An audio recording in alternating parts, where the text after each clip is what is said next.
جی السلام علیکم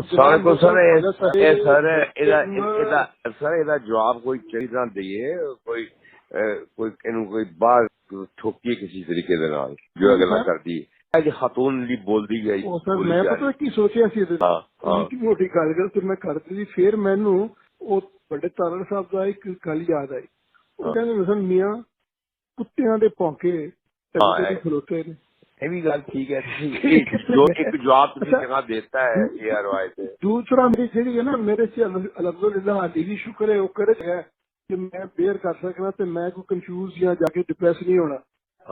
ਜਦੋਂ ਲੋੜ ਪੈਗੀ ਤੁਹਾਨੂੰ ਅਸੀਂ ਕਹਿ ਦਾਂਗੇ ਖਾਇਰ ਕੁਝ ਧਮਾਕਾ ਕਰ ਦਿਓ ਤੁਸੀਂ ਕਰ ਦੇਣਾ ਮੈਨੂੰ ਪਤਾ ਤੁਸੀਂ ਮੈਂ ਦੱਸ ਦੇਣਾ ਬਸ ਮੈਂ ਜੋ ਕਹੋਗੇ ਉਸ ਹੋ ਜਾਏਗਾ. ਹਾਜ਼ਰ ਐਨੀ ਟਾਈਮ ਯੂ ਲਾਈਕ हाजिर खान साहब और मेरे भतीजे ठीक ठाक ने बिल्कुल. बिस्मिल्लाह ने कहना कि नान शक्रान मोस्ट वेलकम.